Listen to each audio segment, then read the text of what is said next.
Vamos a leer el texto bíblico.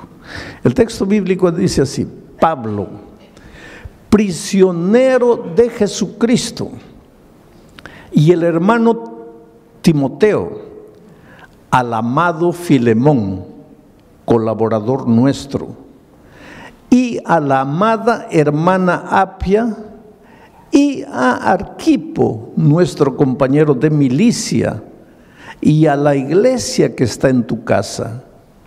Gracia y paz a vosotros, de Dios nuestro Padre y del Señor Jesucristo. Ahora tú puedes leer el texto y preguntar así: ¿qué mensaje Dios tiene para mí? Por ejemplo, si tu hijo está en las drogas, ¿cómo te ayuda este texto a resolver ese problema? Si tu matrimonio está hecho pedazos, ¿cómo te ayuda este texto a resolver tu problema? Si estás desempleado, ¿de qué manera este texto te ayuda? Si vives peleando con tu patrón o con tu empleado, con tu vecino, ¿de qué manera este texto te ayuda? Si estás prisionero de un vicio, ¿cómo este texto te va a ayudar a quedarte libre de ese hábito? Esto es lo que hay que entender. Y ese es el trabajo del predicador. Y es por eso que el predicador, antes de venir a predicar una hora, tiene que estar horas y horas y días y semanas analizando el texto y estudiando y tratando de entender y pidiéndole a Dios iluminación. Pero aquí hay un mensaje poderoso para ti. Vamos a comenzar diciendo así: Pablo, prisionero de Jesucristo. La mayor parte, en la mayor parte de sus epístolas, de sus cartas, Pablo se identifica como apóstol de Jesucristo, apóstol de Jesucristo, apóstol de Jesucristo. Esta carta es la única carta donde él se presenta como prisionero de Jesucristo. ¿Qué piensan ustedes? ¿Por qué lo hace? Porque justamente va a hablar a un hombre que tenía prisionero a otro hombre. En esta carta Pablo va a hablar de libertad, pero antes de hablar de libertad necesita hablar de esclavitud, de prisión. Cuando Pablo dice, Pablo, prisionero de Jesucristo, estaba preso en Roma, pero no se llama él prisionero de Jesucristo porque estaba preso en Roma. Él se dice prisionero de Jesucristo, no prisionero por Jesucristo. Estaba preso por causa de Jesucristo. Pero ese no es problema. El sufrimiento que viene a tu vida por causa de Jesucristo, ese no es problema. Lo que él quiere destacar es que él es prisionero de Jesucristo. Y es prisionero del amor, por el amor. Una cosa es ser prisionero de la fuerza, por la fuerza. Y otra cosa es ser prisionero del amor, por el amor. En los tiempos de Pablo había en el Imperio Romano y en todo el territorio que el Imperio Romano dominaba, había 5 millones de esclavos, por lo menos. ¿Cuántos habitantes tiene Sydney? Australia tiene 20 millones. Sydney no debe tener más de 5 millones. O sea, todos los habitantes de Sydney y más era la cantidad de prisioneros que había en los territorios que dominaba el Imperio Romano. Mucho esclavo. Ahora, tú sabes que el esclavo no tiene voluntad propia. Porque el esclavo no puede ir a donde quiere, el esclavo no puede hacer lo que quiere, el esclavo no puede estudiar, el esclavo no puede comprar, el esclavo no puede vender, porque el esclavo no es dueño de nada, el esclavo no se pertenece a su señor, a su patrón. En esos tiempos habían patrones que compraban esclavos jóvenes solo para que ellos procreasen 15, 18, 20 hijos. ¿Para qué? Para vender a los esclavitos. porque ellos, los esclavos, no eran dueños ni de sus propios cuerpos, ni de sus hijos. El esclavo no tenía vida. En el fondo, al terminar la serie de estudios de Filemón, tú te vas a dar cuenta que todos nosotros somos esclavos. Esclavos del pecado, esclavos de las circunstancias, esclavos de hábitos, esclavos de nuestro carácter, esclavos del dinero, esclavos de los placeres, esclavos, en el fondo, todos esclavos de un enemigo que quiere destruirte, que quiere verte infeliz, que quiere arruinarte. En los tiempos de Pablo había unos hombres ricos llamados mecenas. Después, más adelante, los mecenas fueron conocidos como hombres ricos que ayudaban a artistas, a pintores, a escritores, a músicos. Pero originalmente el mecenas era un hombre rico que tenía un gran corazón, que veía cómo los patrones esclavizaban y masacraban y hacían sufrir a su esclavo. Entonces ese hombre rico, como tenía mucho dinero, iba y le decía al patrón: ¿cuánto quieres por este esclavo? 10,000 dólares. Muy bien, aquí están tus 10,000 dólares, dame al esclavo. Entonces se lo llevaba al esclavo a su tierra, a su casa. Y cuando llegaba aquí le decía: mira, te he comprado, pero ahora estás libre. ¿Cómo libre? Libre. Pero no has pagado 10,000 dólares. Sí, pero no he pagado 10,000 dólares para esclavizarte. He pagado 10,000 dólares para darte la libertad. Estás libre. Y ese esclavo se sentía tan comprometido, tan sensibilizado, que a veces le decía: mira, gracias, pero no quiero ser libre. Yo quiero ser tu esclavo. Y entonces el mecenas le decía: está bien, si quieres puedes quedarte en casa. Sí, pero te voy a servir. Está bien, si quieres puedes servirme, pero recuerda que lo vas a hacer por amor, no por la fuerza. Allá eras esclavo por la fuerza. Aquí, si tú quieres, puedes seguir siendo esclavo, mas ahora vas a ser esclavo por amor. Me sirves no por obligación, me sirves porque quieres, me sirves porque me amas, me sirves por gratitud, no por obligación. Entonces, en este mundo, querido, tú tienes que escoger: o ser esclavo del enemigo de las almas por la fuerza, o ser esclavo de Jesucristo por amor. Por eso Pablo se identifica aquí como esclavo de Jesucristo por amor. Y ahora tú te preguntas: pero pastor, ¿no es la misma cosa? No, no es la misma cosa. Cuando tú le entregas la vida a Jesucristo, es porque te enamoras de Él. Porque entiendes que un día tú estabas aquí en la miseria, oprimido. Queridos, esto aquí no es vida. Esto aquí no es vida. Eres esclavo de cosas, de detalles. El enemigo te tiene aquí masacrado. Por eso Pablo, en su epístola a los Colosenses, le llama a esto el reino de la muerte.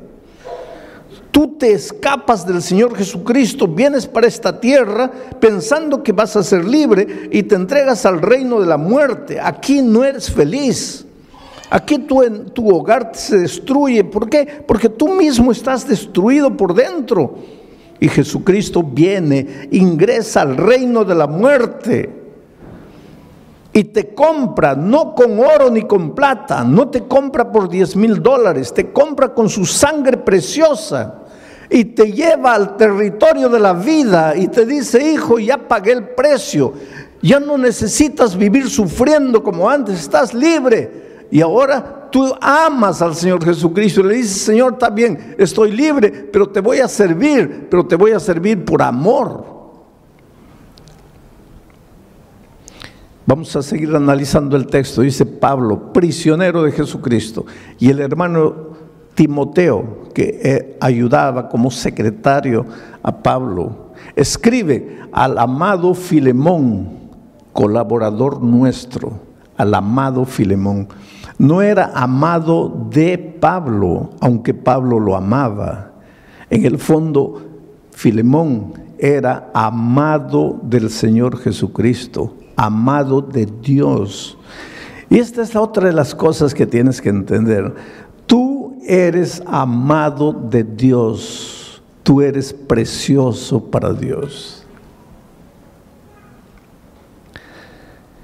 En todos estos años de pastor, para mí, la cosa más difícil ha sido hacerle entender al ser humano que es amado de Dios. Te voy a decir una cosa, Dios te ama de una manera que tú jamás vas a entender. Dios te ama. La gente dice así, pero pastor, ¿cómo Dios puede amarme si yo soy malo? Dios te ama. Si eres bueno, te ama. Si eres malo, te ama. Si aceptas la palabra de Dios, te ama. Si la rechazas, te ama. Si te portas bien, te ama. Si te portas mal, te ama. Hay dos cosas que necesitas colocar en tu mente. No hay nada que puedas hacer para que Dios te ame, porque Dios ya te ama sin que hagas nada. Y hay otra verdad. No hay nada que puedas hacer para que Dios deje de amarte, porque hagas lo que hagas, Dios siempre te va a amar. El otro día un viejito, un ancianito, me dice, pastor, no diga eso. ¿Por qué?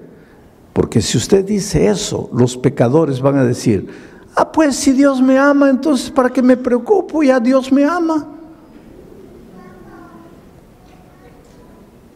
Quiere decir que yo tengo que adaptar lo que Dios dice a mi manera de pensar. No puedo. A mí humanamente, los que merecen amor son los buenos. Los malos no merecen amor. Eso es para mí como ser humano. Pero Dios es Dios. Y la Biblia dice que Dios es amor.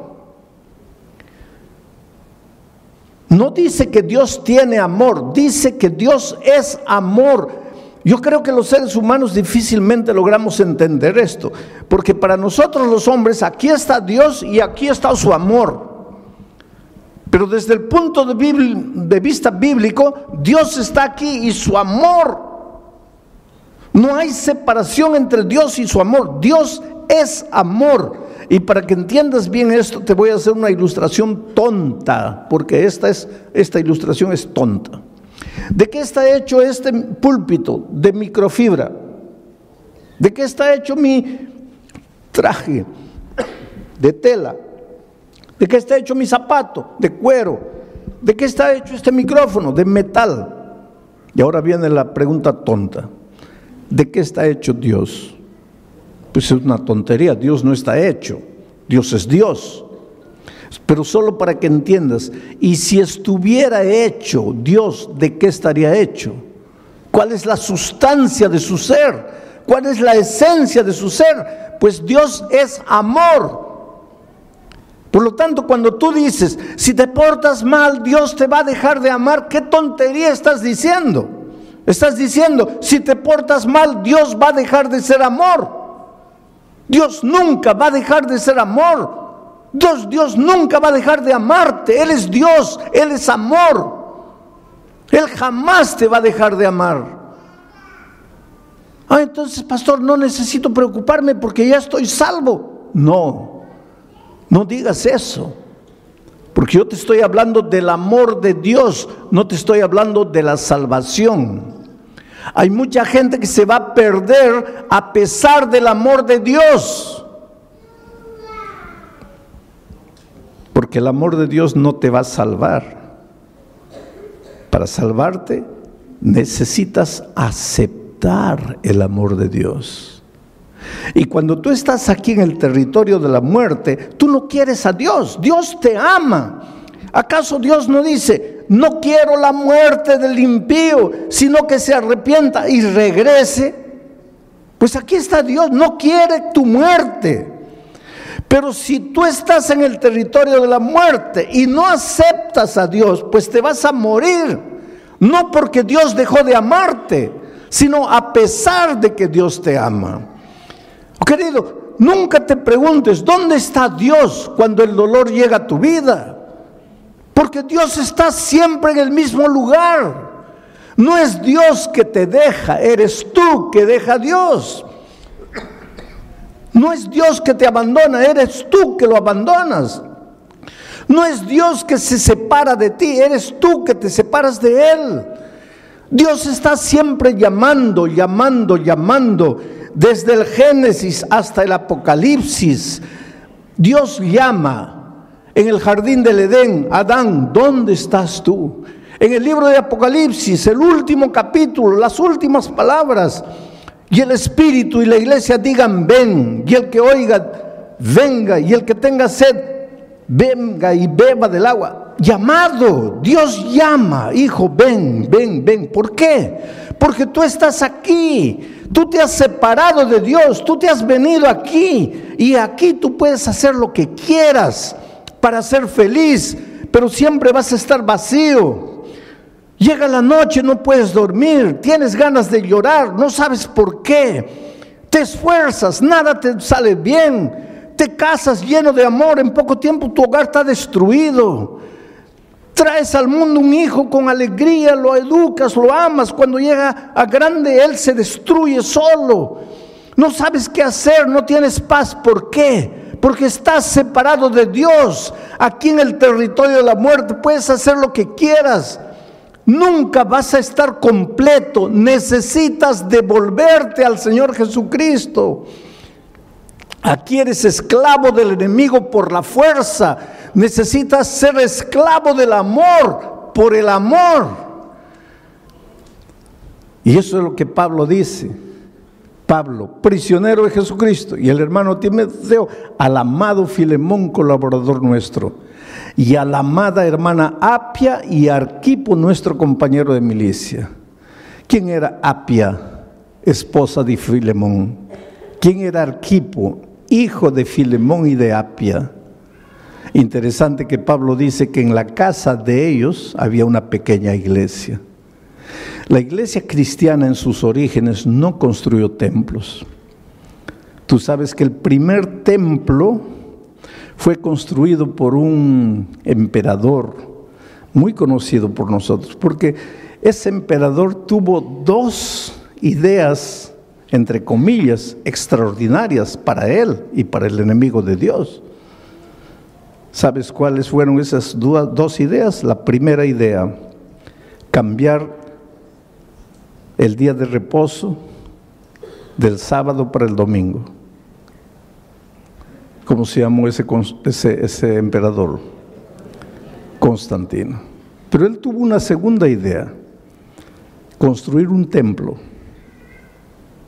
porque hasta Constantino nunca se había construido templos. Y te estoy hablando del siglo III. ¿Y dónde se reunía la iglesia cristiana en sus primeros años? En las casas o en las sinagogas, porque habían judíos enteros que se convertían y la sinagoga se quedaba vacía. Y entonces se reunían en las sinagogas, pero en la sinagoga no había púlpito, la gente no estaba ahí y el predicador aquí. En la sinagoga las bancas eran así. Entonces se conversaba, se estudiaba. Y después en las casas. Y en la casa de Filemón estaba su esposa Apia, su hijo Arquipo, y ellos se reunían en la casa para estudiar la palabra de Dios, invitaban a sus vecinos, y entonces esa familia de 3 ya tenían 4, 8, 10 estudiando la palabra de Dios, y cuando ya se hacía un grupo que no cabía en la sala, entonces se dividía el grupo y se abría en otra casa, y cuando se llegaban a 12, se dividían y se iban a otra casa, y la iglesia se multiplicaba de esa manera. Pero entonces Constantino inventó el templo. Como él se convirtió al cristianismo, entre comillas, pues ahora tenía todo el dinero del gobierno, construyó un templazo enorme, y las personas salieron de las casas y se fueron al templo. Y ahí entró el problema. Se acostumbraron a quedarse sentadas oyendo a un hombre, y desapareció la vida de la iglesia. Si tú quieres devolverle vida a la iglesia, no digo ahora que no nos reunamos como cuerpo todos en un templo, pero la vida de la iglesia tiene que estar en las casas, en los grupos pequeños en las casas. Esto es bíblico. Y en los lugares donde la iglesia ha vuelto a vivir en las casas, la iglesia crece espiritualmente y se multiplica, porque es más fácil para el vecino caminar 10 pasos a la casa del vecino que caminar 15 kilómetros hasta el templo. Entonces la vida está en las casas. Era así que la iglesia se multiplicaba en los primeros años. Pero mi mensaje esta noche está en el último versículo.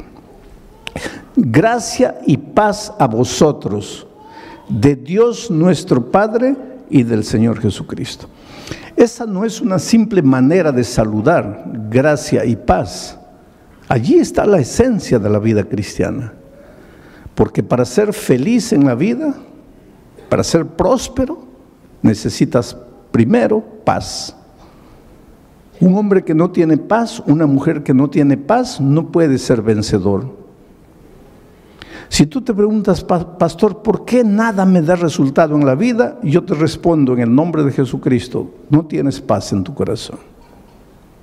Y la paz no es resultado de tratamiento psicológico, no es resultado del análisis, del psicoanálisis. La paz es resultado de la gracia. Si tú aceptas la gracia de Jesucristo, el resultado va a ser la paz. Pero quiero explicarte esto. El ser humano es como un triángulo. Tiene un lado mental, emocional. Aquí, este lado, mental, emocional. ¿Por qué coloco en el mismo lado la mente y las emociones? Porque nosotros somos interesantes. Yo te amo con todo mi corazón. Nadie ama con el corazón. El corazón es un órgano del cuerpo que solo tiene una función. Su función no es amar. Su única función es bombear sangre. Nadie ama con el corazón. Se ama con la cabeza. Pero poéticamente es: te amo con todo mi corazón. Tu pobre corazón está bombeando sangre, no está ni preocupado en amar. Quien ama es tu cabeza. Una persona odia con la cabeza. Una persona peca comenzando con su cabeza. Una persona se resiente con su cabeza. De aquí nacen las emociones. Por eso todos los seres humanos tienen un lado mental, emocional. Tienen un lado físico. Tienes hambre, tienes sueño, te cansas, tienes un lado físico, un cuerpo. Y tienes un lado espiritual. Todas las personas tienen este lado espiritual. La felicidad en la vida, si quieres ser feliz, es simple. Este triángulo tiene que estar perfecto. Cuando este triángulo se desregula, eso se llama infelicidad. Cuando este triángulo se va para aquí o se va para allá, cuando este triángulo se deforma, allí surge el desorden humano. Por eso, para ser plenamente feliz, el triángulo tiene que estar perfecto, así. La base de ese triángulo es esto, el lado espiritual. El lado espiritual es lo que le da sustentación al triángulo. Cuando tu lado espiritual va bien, tu lado emocional, mental va bien y tu lado físico va bien. Pero la base es el lado espiritual. Esto se llama paz. Estás en paz cuando estás en armonía, cuando el triángulo está perfecto. Todos los seres humanos tenemos un lado mental emocional, un lado físico y un lado espiritual, quieras o no quieras. El otro día yo viajaba de San Pablo a Brasilia y a mi lado estaba sentado un periodista brasileño famoso por ser un gran periodista y famoso por ser ateo, y él no esconde el hecho de que sea ateo. Pero en la conversación pues me preguntó quién era, y yo le dije que era pastor. Y comenzamos a hablar de asuntos espirituales. Y él me dice, mire pastor, yo no soy un ser espiritual. ¿Por qué? Porque yo no creo en Dios. Le digo, pero usted puede no creer en Dios, pero usted tiene un lado espiritual. No, pastor, no me entiende. Yo no creo en Dios, yo no creo en esas cosas, por lo tanto yo no tengo ese lado espiritual.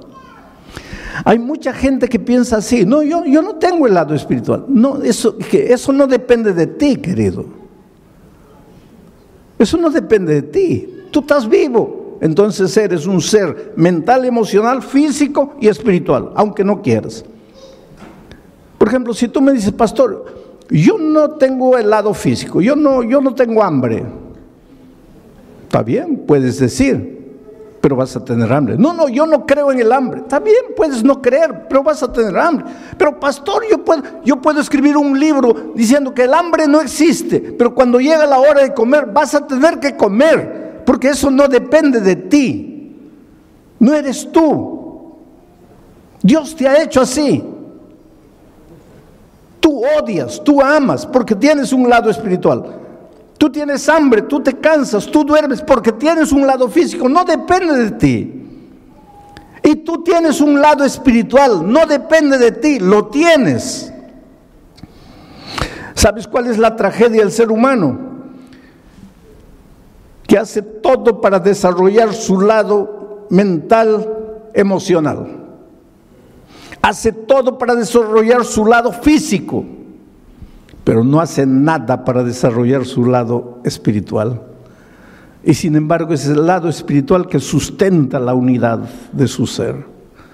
Entonces por eso es que el ser humano en este lado le va bien, tiene un título doctoral, tiene buen empleo, pues hace psicoanálisis, pero algo le falta. En este lado pues hace ejercicio, se cuida, se alimenta bien, pero algo le falta. Y se pregunta, pero ¿por qué no soy feliz? Pero es que te está faltando el lado espiritual. Y para que sientas que está bien esto, tienes que devolverte al que te creó. Porque hay una cosa, tú viniste de las manos de Dios, por lo menos. Yo espero que tú creas que viniste de las manos de Dios, y si esta noche estás aquí es porque crees que has venido de las manos de Dios. Si no viniste de las manos de Dios, solo puedes ser fruto de la evolución. Hay mucha gente que cree que el ser humano es fruto de la evolución. Si eres fruto de la evolución, entonces eres fruto del acaso. Eres una coincidencia. Y si eres fruto del acaso, tú no sabes de dónde vienes y no sabes a dónde vas y no sabes por qué viniste al mundo. Yo prefiero creer que vengo de un Dios de amor, que tiene un plan para mí, y que si las cosas no están andando bien en mi vida es porque no he descubierto ese plan. ¿Dónde está ese plan? En la palabra de Dios. El otro día alguien me dice, pero pastor, yo no quiero estudiar la Biblia porque no quiero cambiar de religión. Hay mucha gente que piensa que hay que estudiar la Biblia para cambiar de religión. La Biblia no tiene nada que ver con religión. La Biblia tiene que ver con la vida, con tu vida.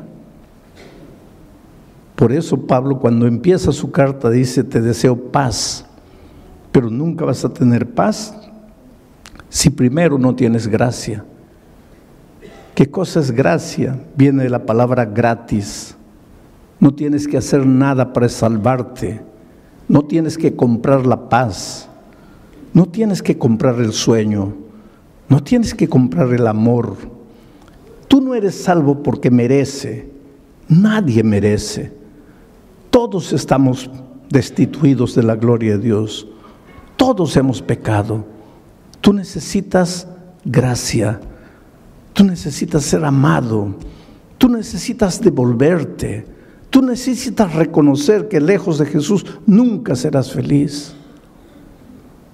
Por eso estas 4 noches te voy a mostrar tu necesidad de Jesucristo. Pastor, ¿esto que acabo de predicar funciona? Claro que funciona. Y te voy a mostrar ahora con una historia de la vida real cómo esto funciona. Yo estaba predicando hace algunos años atrás en la ciudad de Santa Cruz de la Sierra, en Bolivia. ¿Hay algún boliviano aquí? Ah, bueno, ahí hay una señora boliviana, qué bueno. ¿No es de Santa Cruz de la Sierra? No, muy bien. Yo estaba predicando en Santa Cruz de la Sierra. Ahora en el mes de septiembre vuelvo a Santa Cruz de la Sierra, vuelvo a Bolivia para predicar 4 noches, una en La Paz, otra en Oruro, otra en Cochabamba y otra en Santa Cruz. Pero yo estaba predicando en Santa Cruz en un estadio así cubierto para unas 5,000 personas. Y pues todas las noches cuando yo termino de predicar hago un llamado, pido a las personas, ¿cuántos quieren aceptar a Jesucristo y venir aquí adelante? Esta noche también voy a hacer una invitación, más adelante, ahorita no. Pero ¿por qué digo que las personas se levanten y vengan? Por un simple motivo. Yo no soy simplemente un expositor de un tema, yo soy un pastor, yo soy un predicador. Y mi misión no es solo exponerte un tema y decirte que Dios te bendiga. Mi misión es llamarte, traerte a Jesucristo, es hacer que tú le abras el corazón a Jesús.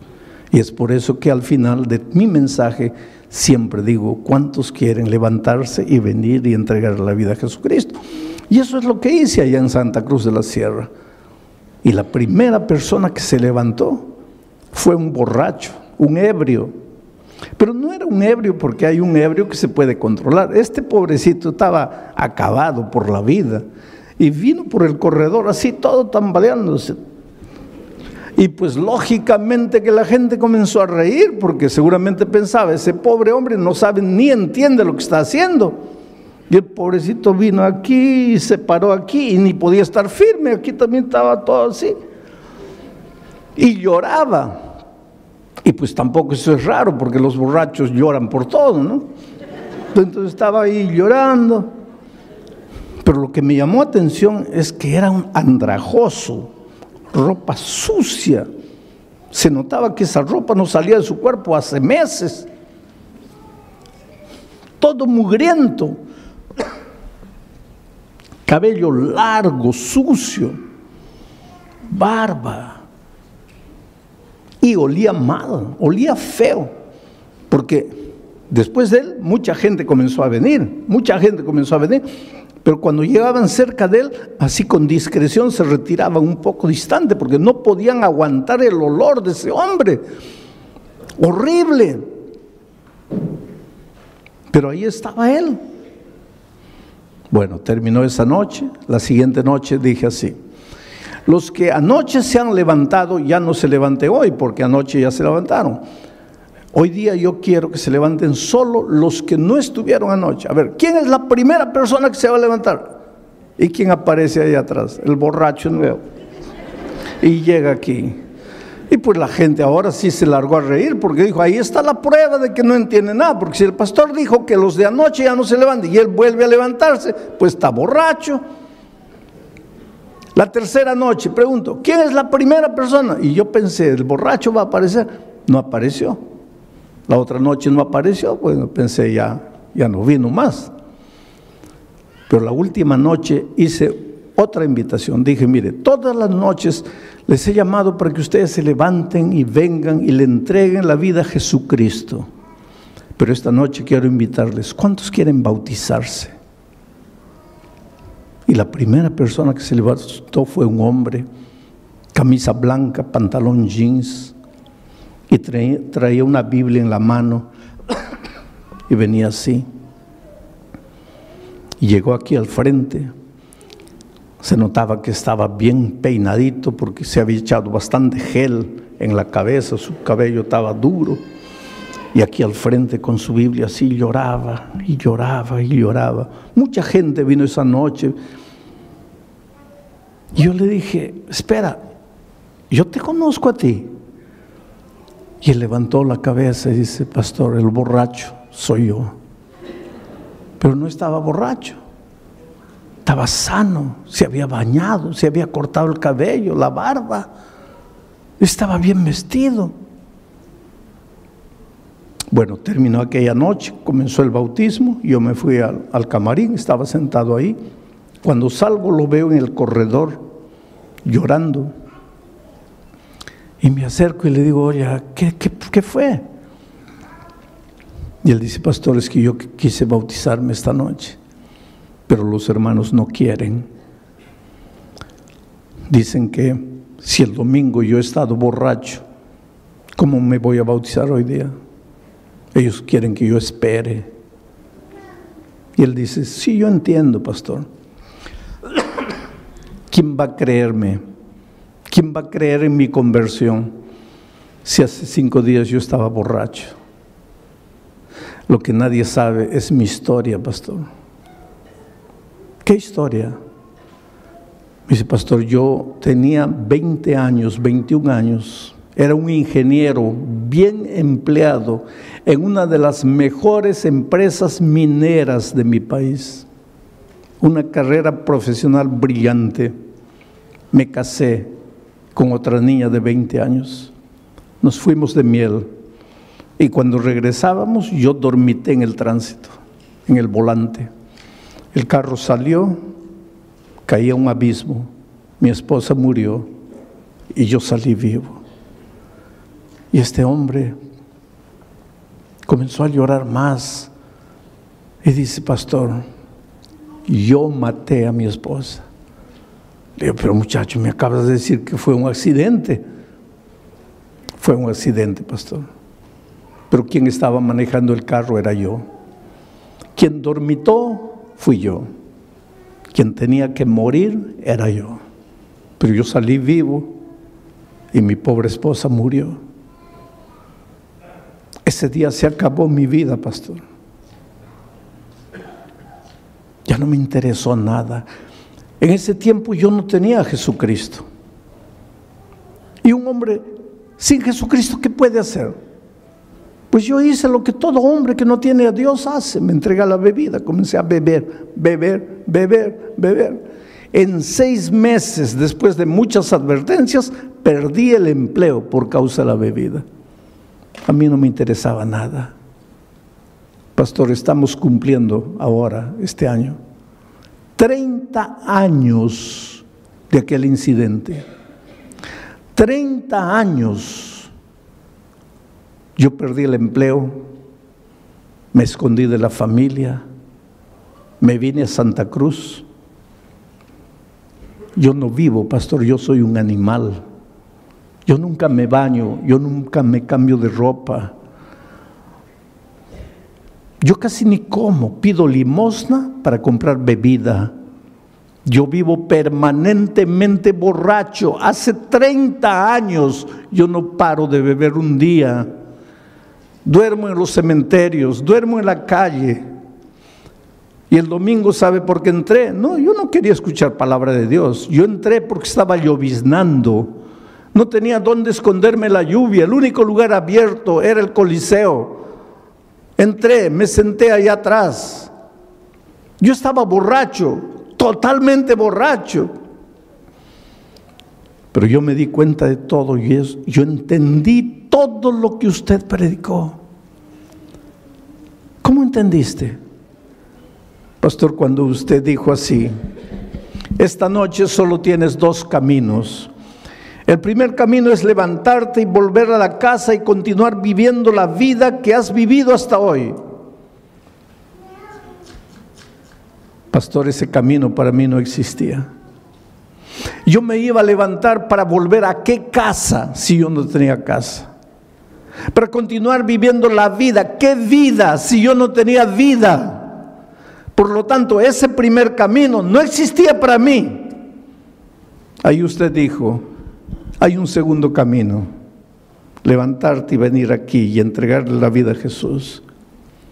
Pastor, es verdad que yo estaba borracho. Mi mente oscurecida por el alcohol. Yo sentí cuando la gente se rió de mí. Pero ese era mi único camino. Yo estaba perdido. Yo era un animal. En mi dolor yo me daba cuenta de lo que pasaba. Y yo entendí que solo Jesús podría hacer algo por mí. Por eso me levanté. Por eso vine, tambaleando, pero vine. Y la segunda noche, usted piensa que no entendí, que usted dijo, ya no vengan los de la otra noche. Entendí. Pero yo vine, ¿sabe por qué? Porque la primera noche, después de venir aquí adelante, yo salí y volví a beber. Y por eso la segunda noche, cuando usted invitó de nuevo, yo dije, mi decisión de anoche no sirvió porque yo caí de nuevo. Por eso me levanté. Pero esa noche, pastor, salí y ya no bebí. Y la tercera noche ya no bebí. Y la cuarta noche, cuando usted dijo, Dios te ama, yo levanté los ojos al cielo y pregunté, ¿cómo Dios puede amarme? ¿Quién soy yo para que me ame? Yo no valgo nada, yo soy basura. ¿Cómo puede Dios amarme? Pero creí en el amor de Dios.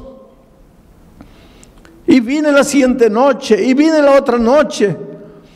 Y hoy día cuando usted dijo, ¿cuántos quieren bautizarse? Yo vine, pero no me dejaron bautizar.